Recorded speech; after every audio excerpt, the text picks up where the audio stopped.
And I don't know. I'm ready to dive into the three that we chose. How about you, Vringer? I am too. I am Spartacus. Yeah, I am too. I'm ready to go. And I'll go first this time around. And my first track that I'd like to talk about is the song Unknown Brother by the Black Keys.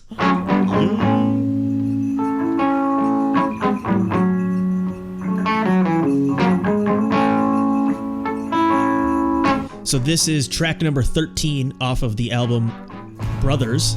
Came out in 2010. And honestly, every track on this album could be featured on this show. That album is so stacked front to back.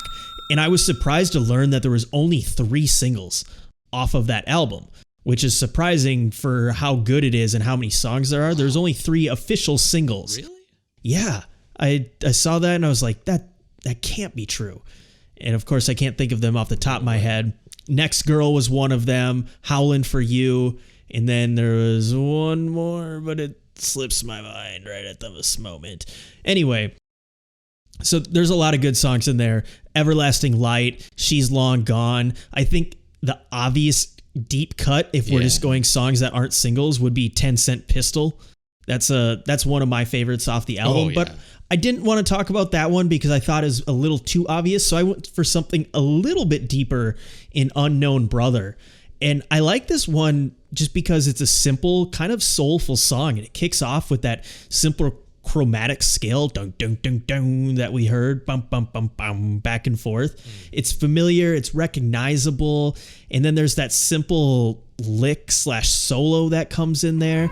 And it's just really easy and mellow to kind of groove out to. And in a way, it's kind of slow head bobber. I kind of caught myself bobbing my head a little bit back and forth, just really digging this one. But what always caught me too, when I first heard this to even listening to it before the show, I really liked the story. And it's pretty obvious what it's about, A, with the title, but B, once you get into the lyrics. And it's about Dan's, at the time, brother-in-law who died of cancer in high school. So before they even had a chance to meet. So Dan married his wife and then, learned of his brother. Dan is also now divorced from this wife, but that's another story for Turn Blue. But the lyrics, they kick off in that opening line. He says, "Though I never met you and we spoke not a word, I'll never forget you through the stories that I've heard." And I thought was such a cool line in a way to describe, like, yeah, I don't know who you are. We never met, but like I've heard so many stories about you, so I won't forget who you are. And that to me was just kind of a really cool line that stuck with me. And then the chorus, when you get into that, about 1:14, it carries just a lot of weight in its simplicity. And he's singing, unknown brother, I'll meet you someday. And just kind of repeats that, unknown brother, we'll walk through fields where children play. So it's just a really cool, simple song, but I think it's just a good deep cut because it's not one of the songs you think of from this album. There's some more cool stuff at around 2:35. Kind of sounds like the song is coming to an end after that bridge. Then you get these bells, like jingle bells almost, and bass guitar. It moves into this third verse. So it's a pretty cool song how it's structured. Even though it's very simple, the sound is cool, the story is cool. But it's one of those that always caught my attention when I was listening through this album. And I like it just because it's a little bit of a deeper cut compared to some of the other deep cuts on here. And that's really why I wanted to focus on this one. But it's a good song, and I don't think people should sleep on it. Oh, definitely not. When I think of this song, this one brings like the goosebumps and the chills of nostalgia and memory back of when I really first started listening to the Black Keys. It was Rubber Factory, it was Attack and Release, then it was Brothers. And it was absolutely fantastic. About 2012, 2013, right when I was fully getting involved with them. It's just absolutely wonderful that you chose. You could find one off of Brothers, actually, because I do think, even though Turn Blue is my favorite, and so is Rubber Factory, Brothers is so much up there because it's kind of like, to me, I would equate it to like a like a CCR's Cosmos Factory, where it feels like every song on there is a single almost. It's like Thriller. Every song on there is a fucking hit. It's just so good. And Finding Unknown Brother, which is a very great jive, a very kind of mellow Black Keys song, that very good deep cut find. Brothers holds a soft spot for me because this was actually the first album that I'd heard of the Black Keys. So I hadn't heard of the Black Keys till Brothers came out. And so I was totally drawn into this one, and I listened to it a bunch. And that's probably why I know a lot of these tracks. But I think a lot of people also listen to this. If you talk to hardcore Black Keys fans, a lot of them will say this is when they sold out and got a lot poppier and went more poppy and kind of changed up their style from that hardcore blues. So I guess I'm glad that in this case I came into them at this time, because I could have been one of those jaded fans who's like, I like their old stuff better when it was just the two of them and they just made the sounds with their guitar and the drums and that was it. But now, the bass guitar and other stuff in there.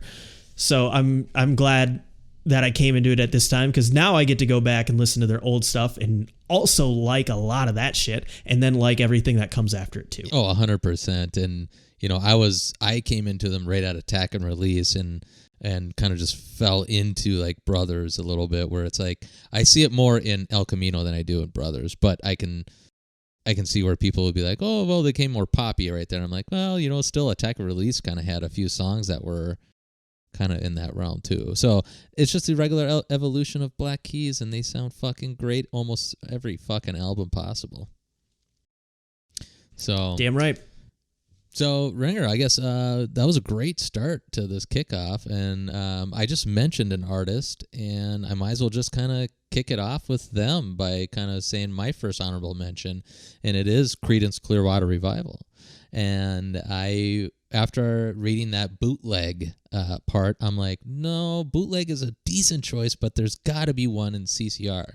And so I went through my CCR catalog, and I finally found the one that I hadn't listened to probably in the last few years, but it's absolutely one of my favorite CCR songs. Definitely has several playlists or plays on my iPod from the early 2010, excuse me, and it's this song called Feeling Blue off of Willie and the Poor Boy in 1969. And so just a little history behind this. When you're thinking of 1969 at CCR, this is their biggest year. This was like their own Beatles or British invasion almost. It was the CCR invasion of 1969, coming off of their first album, Creedence Clearwater Revival. Their second album, Bayou Country, came out in January 1969. Green River came out in August of 1969, right before they played Woodstock. And then Willie and the Po' Boys came out November of 1969. So we got those three albums that released quite a few powerful songs that CCR is really well known for. Proud Mary, Born on the Bayou, Green River, Commotion, Lodi, Wrote a Song for Everyone, Fortunate Son, Down on the Corner. Fortunate Son and Down on the Corner come off of Willie and the Poor Boys. But then if you look at what happens right in 1970, right after Willie and the Po' Boys and Feeling Blue, that's the album that came on, Cosmos Factory comes in 1970. Like, I think it was February of 1970. I mean, they were churning out album after album. And they came out with that album, which I just mentioned, is very much like Brothers. It feels like every song is almost a fucking hit. And literally, it was the original Thriller almost. Traveling Band came off of there. Who'll Stop the Rain, Up Around the Bend, Running Through the Jungle, Looking Through My Back Door. I Heard It Through the Grapevine. I mean, CCR was just like crushing it at this time. So when I was really looking for something really good out of their catalog, CCR, I'm like, you know what? Feeling Blue is exactly perfect because, one, Willie and the Poor Boys, other than Fortunate Son and Down on the Corner, is a very overlooked CCR album. Even the last two that they did, Pendulum and Mardi Gras, it's looked at as in like the end of CCR, so it's given a lot more views on it. But I really do feel like Willie and the Po' Boys are not that well known. So when we get into Feeling Blue, I really just think that it's a fantastic one, and it just is one of those rare CCR tracks right here. So kind of what I wanted to touch upon a little bit earlier, where I was talking about how releasing music on A and B sides is looked at, and that pool is kind of meeting in the middle. John Fogerty, writing about their success within about a year and a half span of 1969 and 70, John Fogerty was very defiant in kind of like releasing, good music when it came to him. As he stated in a 1998 interview, he mentions this, and I quote, "Everyone advised me against putting out great B-sides. They tell me I was wasting potential hits. And I looked at them and said, baloney, look at the Beatles, look at Elvis. It's the quickest way to show them all that good music." And so this is kind of like what we're talking about with deep cuts and what the mindset was of Fogerty compared to everybody else. So I look at this deep cut, Feeling Blue, and when you listen to this puppy, it's absolutely wonderful. I love the beginning here where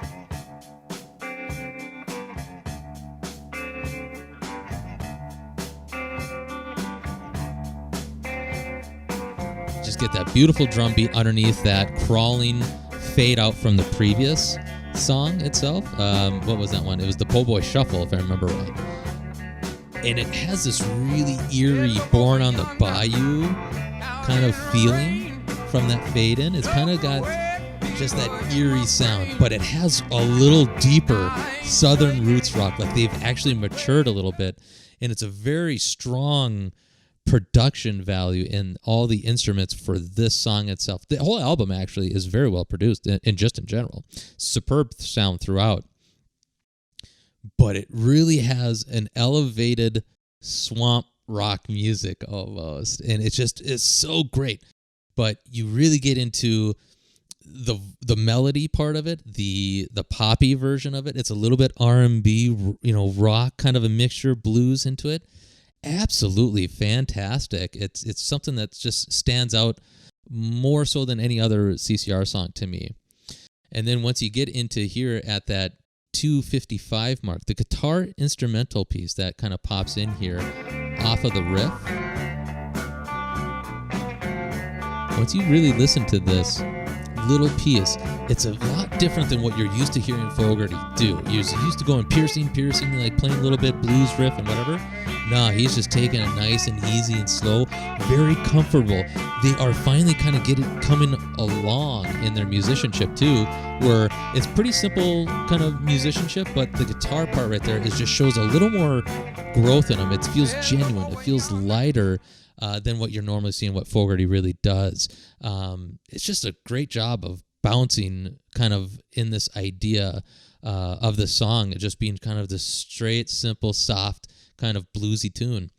And one of the other aspects of it too that you really get in this song specifically over almost any other song is the backing vocals, that when they sing the chorus where they sing "I am blue, blue, blue, blue," just absolutely really good, full, very Motownish almost as well.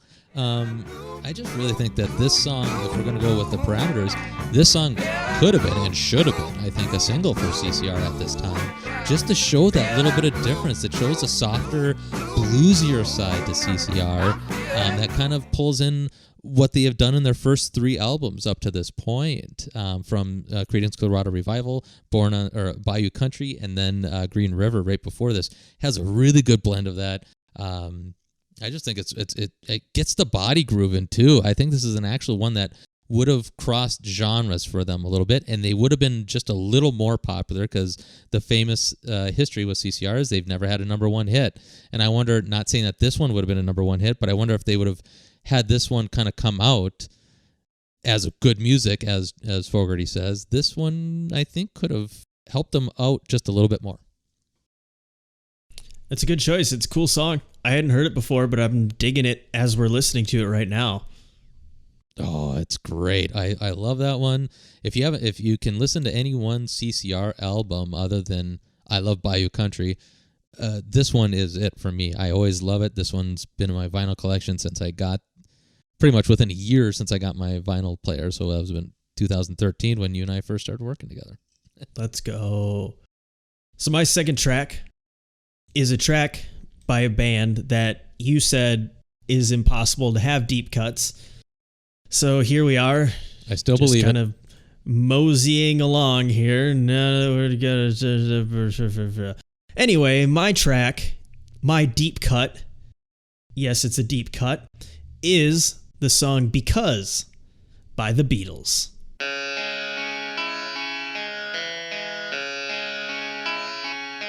So this one is off of Abbey Road, which came out in 1969, written primarily by John Lennon, although it's credited as Lennon-McCartney, per usual. And this song, the cool thing about this song, I didn't know until I did more research on it, was that the chords are basically Beethoven's Moonlight Sonata backwards. John had heard Yoko playing it on the piano and asked her to play the chords, but play them backwards, and then he used that to write this song, which is really cool. And I actually went and listened to Moonlight Sonata. I have it on vinyl, and I listened to it. It's like I could definitely hear the similarities now, and which was really cool just to make that connection. So going back to your original point, is it possible for the Beatles to even have deep cuts? It's largely probably depending on who you ask. Like if you ask someone like you, there's probably no such thing as a Beatles deep cut because there's just so many good songs and so many people know so much of the Beatles catalog. But for people like me who are Beatles fans, but I can't profess to be a number one fan. I like the music. I've been influenced by it. I've listened to it a lot. But to me, there's still songs every once in a while. And I'm sure I've heard every song on every album. I haven't heard the alternate versions and all those different things, but there's still a lot of songs where you're like, oh, do you know this song? I would probably have to hear it before I was like, oh yeah, I know this one. So this was one of those songs originally until it really stuck with me. So this was one of those songs that I really hadn't heard or maybe only heard a few times.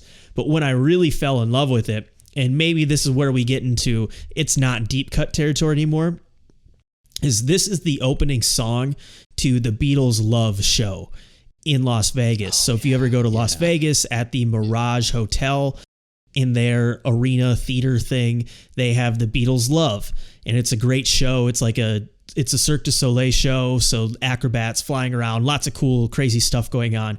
And this is the song that opens that show. And the arena is pitch black. There's nothing going on, and you hear these voices come in. You hear this eerie sound come in, and it really gives you goosebumps as you listen to it. It's the electric harpsichord. That's that first instrument that you're hearing.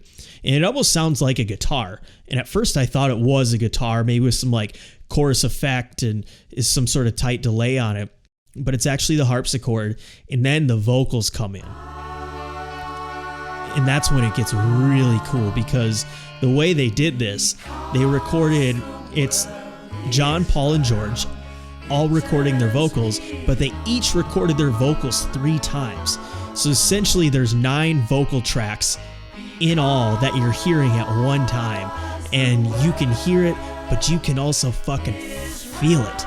And when you're in a space like that and it's dark and the music is loud, it's transcendent how cool it feels. It's haunting, it's hopeful, it's eerie.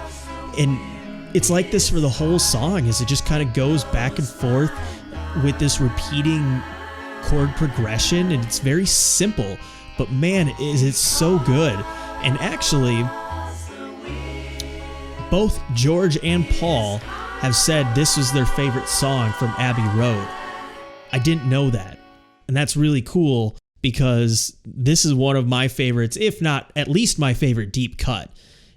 I think it's just such a great track, and I don't think when it comes to Beatles songs, yeah, your hardcore fans are probably like, been there, done that. But I think for most people who like the Beatles and maybe are big fans like me or less, maybe haven't heard this song or aren't that familiar with this one. So if you check this out, I promise you're going to be like, where has this song been all my life? Let's put this one on repeat. You know, I gotta admit, I got a little stiffy and a little nipple rubs when you were talking Beatles like that. That was really good dirty talk. We haven't done that for a while. No, we haven't. That was really good. talk Beatles to me. No, everything that you said there is 100% accurate. It's absolutely a fantastic song. I totally forgot that it started the whole Love program, and it's a great vocal performance. Abbey Road is, I think, if I remember right, Abbey Road is the very first time that they utilize an 8-track recorder. Back in the day, they recorded Sgt. Pepper with only 4 tracks, and then they would bounce those tracks to other tracks and complete them. So it might be a little bit too nerdy for a lot of people to understand the production value, but when you have 4 tracks, you can record 4 inputs into the mixing board. So you have one track that you can have where it can be John, it could be Paul, it can be Ringo, and it could be George, all on separate different tracks. And then you'd have microphones and stuff like that could you'd move those instruments together in one track or 2 tracks and then record vocals on the other open tracks. So for the Beatles, they didn't get to 8-track until Abbey Road, and that's why they were excited to record their vocals 3 times, in different instances, but they would always record their harmonies together. Very rarely would they do it separate. So doing it 3 times like that, it gets that powerful sound, just like Because has. A very good choice, actually. If I had to pick one, it's actually my favorite Beatles song, and not a lot of people know it or have given it much of a shot. But I would say the deepest cut, in Jesse Drager's opinion, for the Beatles is Girl off of Rubber Soul. That's a good one. That one's a classic. I love Support that. No. Jesse, the J-Mans supports your deep cut of the Beatles ringer. That's a very good one. Thank you. That means a lot to me to hear that you approve.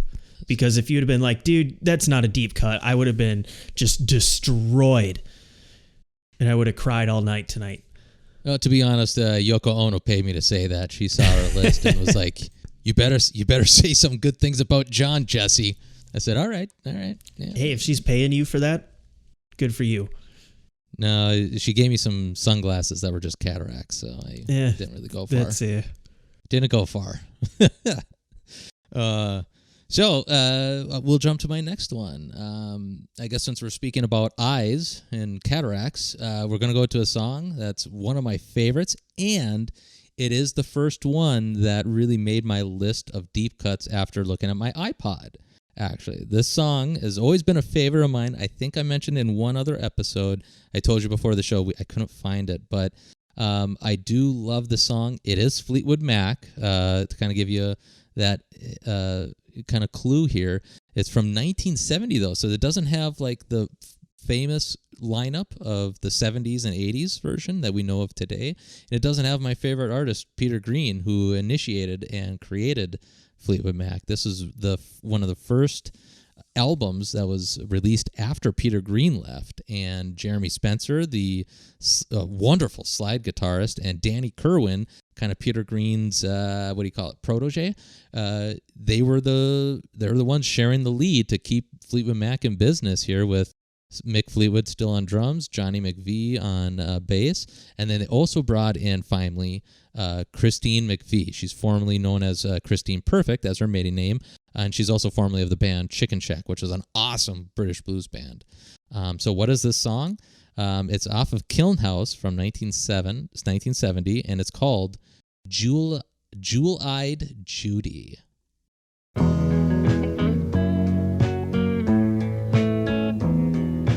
And so as we kind of listen to it here, you really got to pull in and listen to this guitar piece that really starts off. It sounds so genuinely soft and just kind of eerie almost. It kind of like spooky, like what kind of story you're trying to tell here with the music, but the guitar work, the arpeggio of the rhythm guitar, and just the actual riff of the guitar and how it uses the highs and then drops to the lows. Very effective guitar work to kind of start off this piece here. Jewel-Eyed Judy really, in my opinion, is a pretty good deep cut, just because it's one of those songs.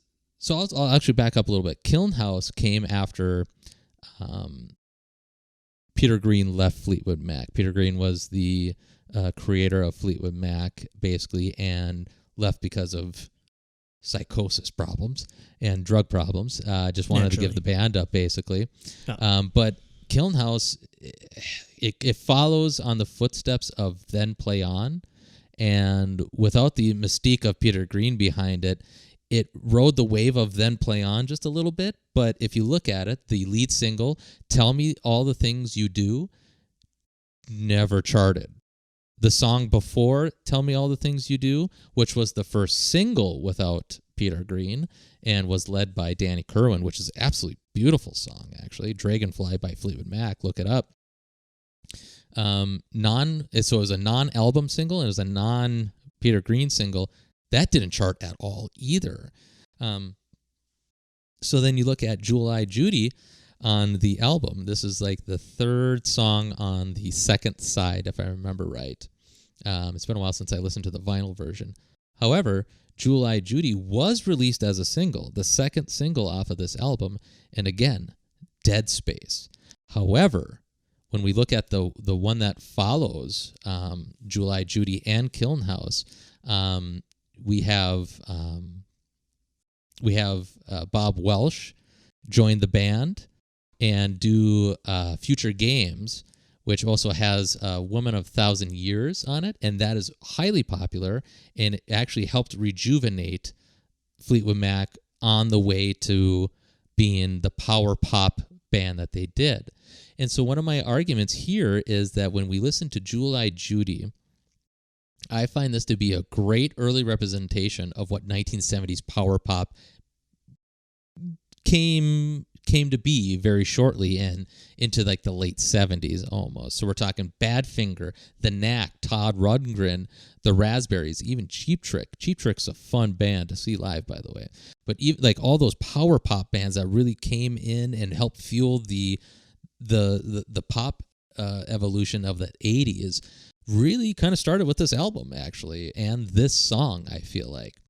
When you get into each verse, it has two verses, basically, and each verse really is a gorgeous, slow build up to that chorus that is explosive. And right when you listen up to here in the pre-chorus, right about 50-some seconds in there, you really start to hear that bass line pick up.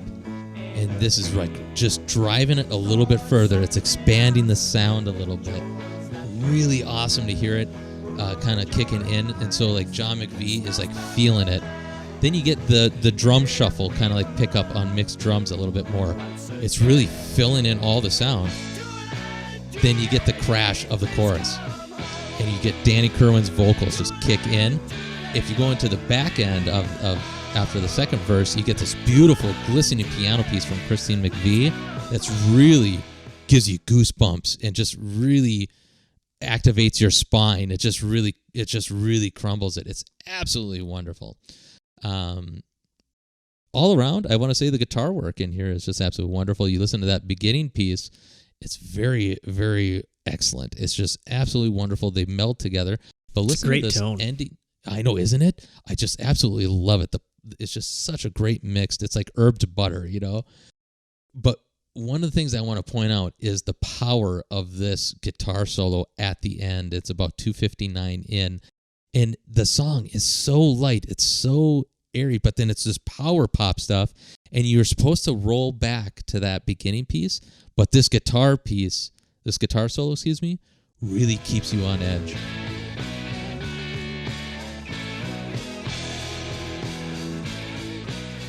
It just pierces in and just gets that crunchiness, and it just absolutely is wonderful. I just absolutely love the piercing aspect of it, and it's just so great.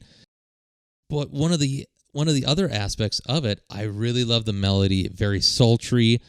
The rise and fall of the melody, it's like a tug of war of sorts. The mix of Danny's just regular singing vocal and the dry falsetto is really what helps elevate the emotion of this song, I really think. It's just absolutely wonderful. Danny Kirwan's best vocal performance throughout his time with Fleetwood Mac, and possibly his solo career too. I've listened to quite a bit of it.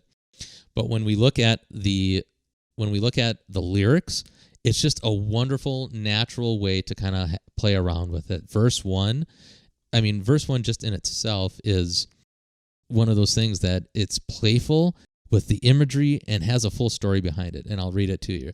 Moonshine time, thoughts of you, spinning round as thoughts do.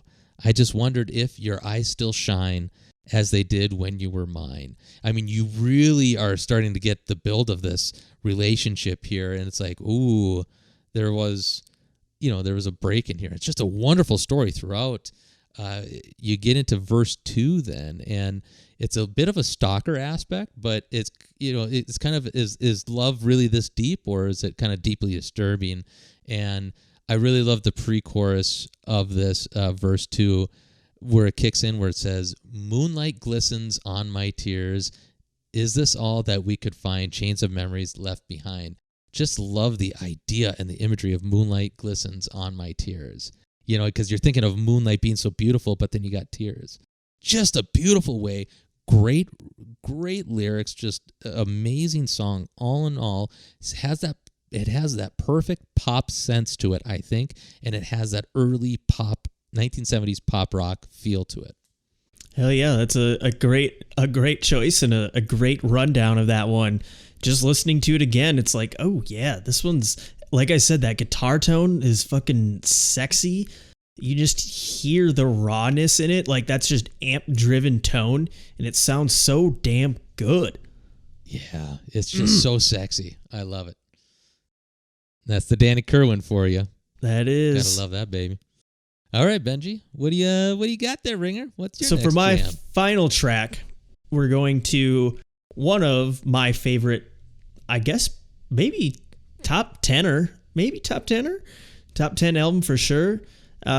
Maybe my favorite album from this artist, and the track is "She's Only 18" by the Red Hot Chili Peppers.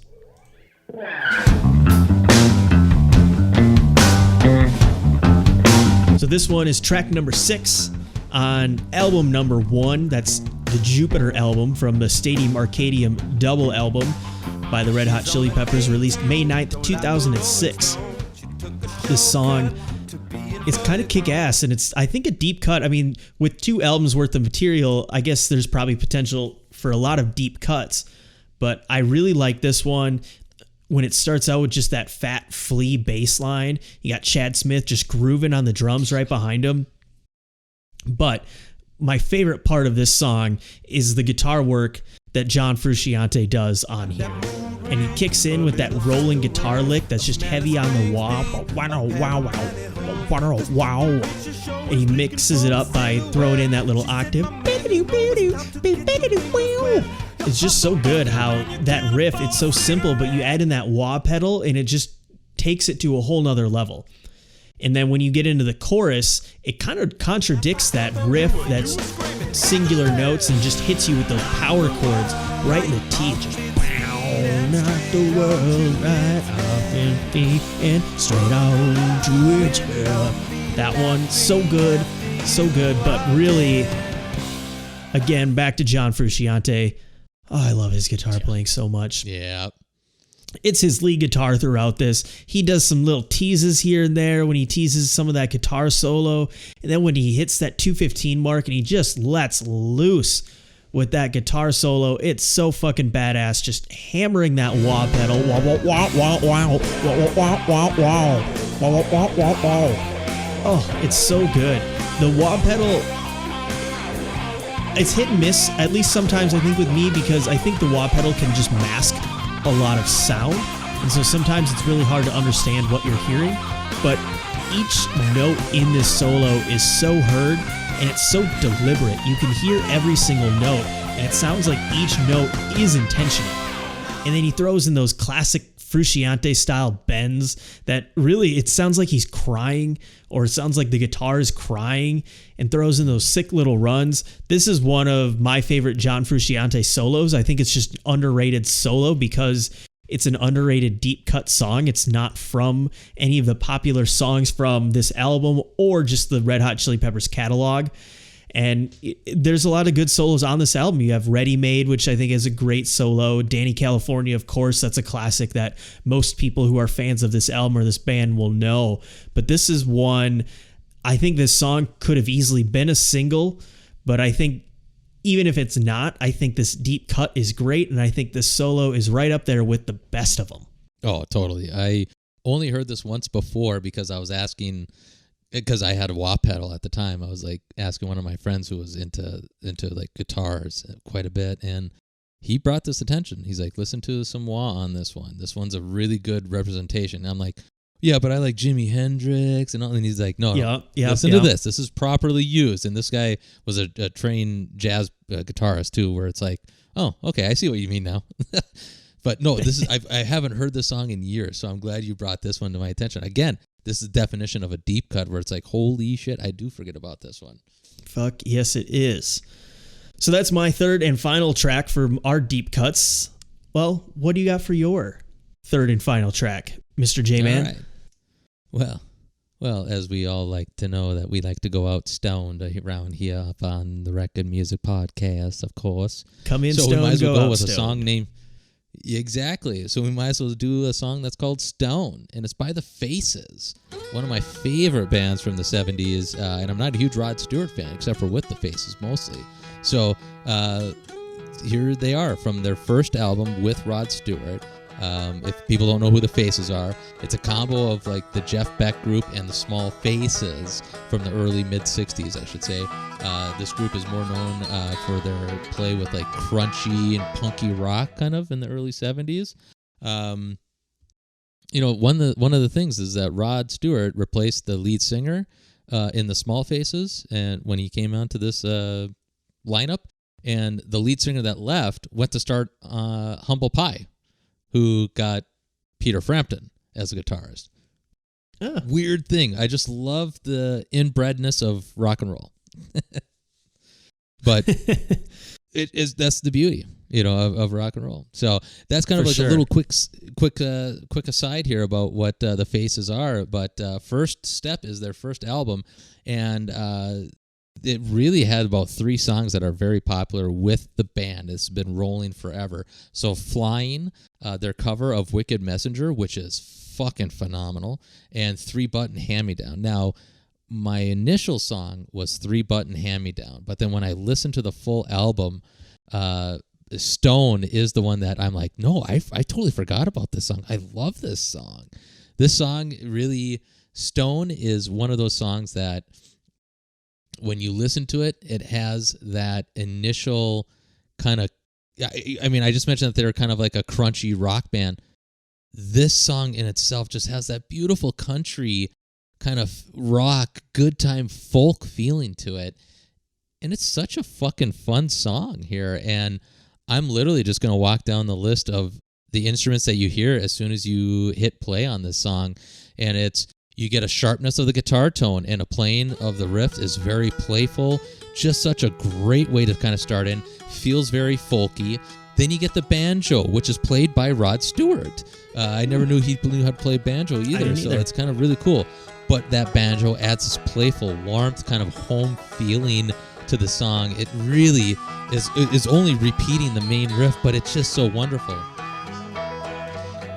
Then you get into the harmonica that kind of sneaks in there, and that again, obviously with production values and stuff like that, is going to be that's Rod Stewart playing that puppy through there. If you really out of the beginning here, if you listen to about 308, you really hear the harmonica that just kind of starts wailing in the left channel.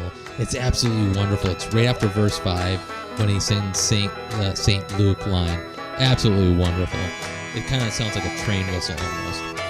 But then along with this opening riff, you kind of just get this wonderful grand piano that just kind of like, you know, chimes in. It's like a jangling little roll, kind of like Jelly Roll Morton style almost. Just Jelly Roll. That touch of Jelly Roll brings that touch of blues and jazz that kind of really makes, you know, I think the aspect of blues and jazz within country, or country coming from that, you know, that marriage of it almost, is really making country more inviting almost, and that's what this grand piano piece does.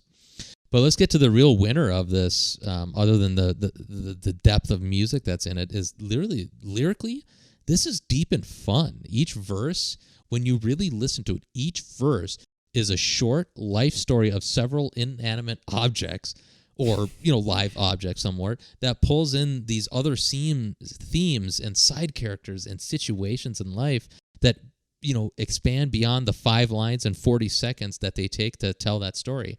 So you can just pick a verse right here. Verse 1, verse 4, and verse 5 are amazing, but when you listen to verse 6 here, it's absolutely wonderful. Once I was a mule a many years ago, but my master treat me cruel a many years ago. By and by I was sick. I couldn't move to his kick, so he took out a stick and hit it right across my back to an almighty crack. And to his dismay, I passed away into the blue. I mean, that...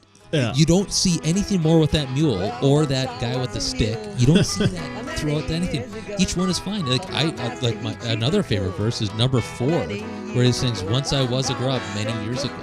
I lived in muck and mud many years ago. But on the very first noon, I came a cocoon that resembled a prune. When the good Lord was done, in the warmth of the sun, I shed my skins and dried my wings, and I flew away." What the fuck? That's one verse. He tells almost the whole sounds story Dylan-esque. Fucking right, it does. And fuck, man, this was written by Ronnie Lane, of course. He would work with Ronnie Wood and the Stones and shit like that in the future. But what a fun lyric that is! What a great melody to go along with this. Rod sings the backing vocals too. That adds like this crunchy, screamy rock feel to it. It's a great spiritual song. So, out of anything, I do have to say that this is a song that could have been a single for the Faces and would have shown a different kind of aspect to it. It shows a very deep kind of musicality, creative side to the band that could have been, expose them to a broader audience just in general, rather than just that rock crowd that they were kind of hip to or trying to, be that rock star kind of facade. I really think that this is a gem of the Faces, and it's not just for the first step, but this is just a deep cut throughout their whole catalog that I think does get overlooked when people say, "Oh, I love the Faces," and it's just "Ooh La La" or "Stay With Me" or like "Wicked Messenger." I said so. This song is a beauty, I think, and definitely is a deep cut and should have been a single.